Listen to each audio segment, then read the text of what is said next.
हजरत खुबाब गरीब आदमी थे। ओवर टाइम लगाने के लिए आस बिन वाइल बड़ा पक्का मुशरिक काफिर था, उसके पास गए, उसके साथ मामला तय हो गए। फरमाते मैंने मजदूरी की और मैं थक गया काम कर करके। और जब मजदूरी मिलने का वक्त होता है तो मजदूर ने बड़ी बड़ी मनसूबाबंदी की हुई होती है कि बच्चे को कपड़े लेके देने हैं, छोटी बेटी को बैग लेके देना है, और जो बेटी ब्याह दी है उसको तोहफा भेजना है। बड़ी उसकी मनसूबाबंदी होती है। वो कमेटी बंदा साल पूरा इंतजार करता है और कमेटी वाला अगर कहे ना 10,000 कम ले लो, बंदा कहता यार तेरी मेहरबानी, मैंने तो सारे पैसों का बैलेंस किया होगा और बड़ी मैंने इंतजार किया है कि ये दिन कब आएगा और तू मुझे कह रहा थोड़े कम ले लो। और बड़ा बंदे की शिद्दत भरा इंतजार होता है। आते हैं तो चाहे वो 1 घंटा ही खुशी रहे, लेकिन वो रहती। कहते मैंने मेहनत की, मैं थक गया, मजदूरी की, वजूद मेरा चकनाचूर हो गया। और जब मैं पैसे लेने के लिए आस बिन वाइल के पास गया, मैंने कहा मेरे पैसे दे दो। कहने लगा नहीं देता। सुनो क्यों नहीं देता? उसने कहा मैंने नहीं देने पैसे। कहते मैंने कहा यार मैंने मजदूरी की है, मेरे बच्चे इंतजार कर रहे हैं और कितने दिन लगा के मैंने तेरा काम खत्म किया, मेरे पैसे दे। हजरत खुबाब कहते हैं वो मैंने इसरार किया तो कहने लगा मेरी एक शर्त है, उस शर्त पे पैसे दूंगा। वो क्या? कहने लगा तू नबी पाक का कलमा पढ़ना छोड़ दे। हजरत खुबाब रदी अल्लाह तआला अन्हु फरमाते मैंने उसे कहा कि अगर मैं तेरी बात ना मानूं तो कहने लगा मैं पैसे नहीं दूंगा। हजरत खुबाब फरमाते मुझे अल्लाह की इज्जत की कसम, मुझे उसकी बात का दुख भी कोई नहीं हुआ। अल्लाह करे मैं आपको समझा सकूं कि मैं क्या कह रहा हूं।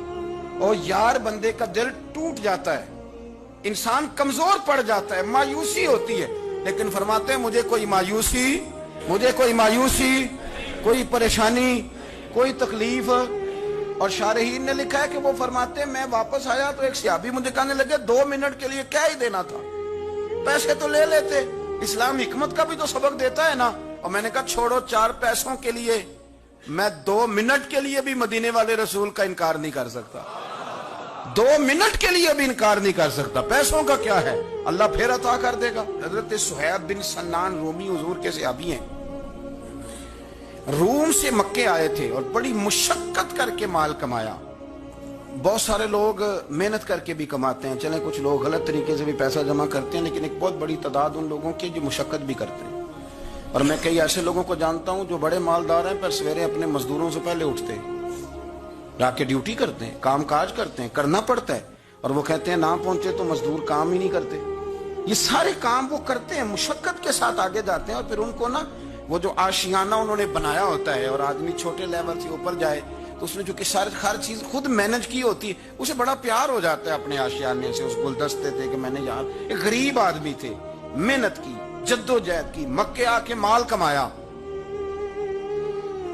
इंडस्ट्री समझने लगाई। कुछ उन्होंने ना जी बागात भी खरीद लिए, कुछ नखलिस्तान भी उनके हो गए, मालधार हो गए। उधर से ना नबी पाक अलैहिस्सलाम ने हिजरत का इशारा दे दिया। कुछ सहाबा तो पहले हबशा चले गए थे और बाकियों को लेके सरकार मदीने चले गए।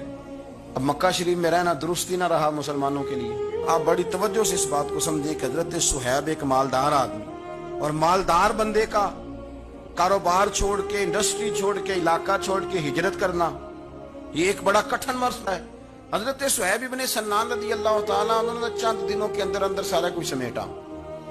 जो पैसे थे, दौलत थी, कटरियों में बांधी, ऊंट के ऊपर रखी, फरमाया जा रहे हैं भाई। और जब आप मक्का मुकरमा से निकलने लगे तो अबू जाल बहुत सारे लोगों को लेकर के आ गया, कहने लगा आपको नहीं जाने देंगे, आप इधर ही रहें।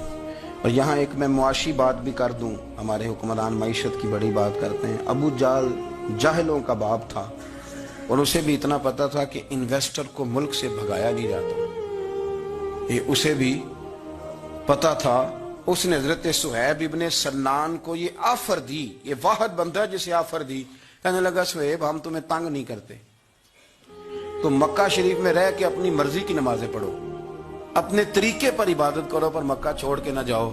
हजरत सुहैब कहने लगे मैं मक्के जिनकी वजह से रहता था जब वो ही नहीं मक्के रहे। आप समझे मेरी बात को?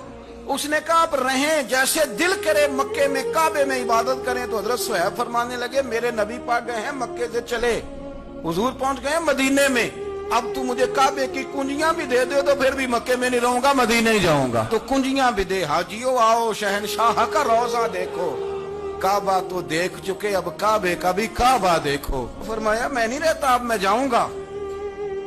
उन्होंने پھر سخت رویہ اختیار کیا، سخت۔ ولید بن مغیرہ نے تو خنجر نکال لیا، کہنے لگا تم غریب آیا تھا روم سے اور تو نے یہاں کی اتنی جائیدادیں بنائی ہیں، تو مال تو نے مکے میں کمایا تو ہم لے جانے نہیں دیں گے۔ تو حضرت صہیب کہنے لگے خنجر تو پیچھے کر، کیا چاہیے تجھے؟ انہوں نے کہا جی یہ جو مال آپ نے کمایا ہے نا، یہ مکہ شریف میں رہ کر کے کمایا ہے، ہم لے جانے نہیں دیں گے۔ تو حضرت صہیب فرمانے لگے مال کی میری نظر میں اوقات بھی کوئی نہیں، تم سارے کے سارے پیسے رکھو پر مجھے کوئی مدینے جانے سے روک نہیں سکتا، سارے پیسے۔ اللہ کرے آپ کو سمجھ آئے۔ آج تو لوگ تھوڑا سا وہ 1.5-2 لاکھ روپیہ لگتا ہے حاضری دے کے حرم شریف کی آ جاتے ہیں، اس کے باوجود وہ کہتے ہیں کیا بات ہے، میری بڑی شان ہے، لیکن دیکھو مدینے جانے کی قیمت کتنی تھی۔ سارا ہی مال دے آئے، سارا ہی مال، اور ہر شے دے دی، حتیٰ کہ اونٹ سے کجاوا بھی اتار لیا ابو جہل نے، کجاوا بھی اتار لیا۔ کجاوے کے بغیر اونٹ کا سفر بڑا مشکل ہوتا تھا، عرب کے اندر پسینہ بڑا سخت آتا تھا، تہمت والے لوگ ہوتے تھے، اذیت ہوتی تھی، لیکن بغیر کجاوے کے سفر کر کے جب مدینے پہنچے نا، تو نبی پاک صلی اللہ علیہ وسلم نے فرمایا صہیب تو جو تجارت کر کے آیا نا، جو کاروبار تو آج کر کے آیا ہے، یہ کاروبار سمجھنا نا کہ میں بڑی قیمت ادا کر کے آیا ہوں، فرمایا تو نے مال تھوڑا خرچ کیا ہے پر اللہ کو بھی راضی کر لیا، اللہ کے رسول کو بھی راضی کر لیا۔ یہ نہ سمجھنا کہ میں نے بڑے پیسے۔ رسول کائنات صلی اللہ علیہ وسلم نے فرمایا صہیب آج جو تجارت کی ہے بڑی نفع والی کی ہے، تو نے پیسے تھوڑے لگائے ہیں اور رب رسول کو راضی کر لیا ہے، تھوڑے پیسے۔ تو صحابہ کرام نے نا وہ کمٹمنٹ تھی ان کی دین کے ساتھ کہ کوئی چیز انہیں پیچھے ہٹا سکتی۔ وہ حضرت نظام الدین اولیاء محبوب الہی رحمت اللہ علیہ نے نا اپنے جوتے کسی کو تحفے میں دے دیے، تو خواجہ میر خسرو نے 2 لاکھ روپے کے خرید لیے۔ میرے مرشد کے جوتے ہیں نا 2 لاکھ کے خرید لیے، اور خرید کے نا چلیں کسی نے فتویٰ لگانا ہو تو لگائے، پر ہم کیا کریں، طریقت کے لوگ ہیں نا، باتیں کرنی پڑتی ہیں۔ امامہ شریف کے اندر جوتے رکھ لیے، ٹوپی کے اوپر ایک جوتا ادھر رکھا ایک ادھر رکھا، اور اوپر پگڑی باندھ لی، اوپر پگڑی شہر تیرے دے ٹکڑے منگ ساں تے تیرے کتیاں دے پیر چومے ساں، اوپر پگڑی باندھ لی۔ خواجہ نظام صاحب تقریر کر رہے تھے، واز کر رہے تھے، تو حضرت امیر خسرو بھی آ کے بیٹھ گئے، تو فرماتے ہیں میرے دل میں خیال تھا کہ بڑا خوش نصیب ہوں، 2 لاکھ کے جوتے خریدے ہیں مرشد کے، اور اس زمانے میں 1 روپے کے 4 جوتے آتے تھے، 2 لاکھ کے جوتے خریدے ہیں، بڑا خوش بخت ہوں۔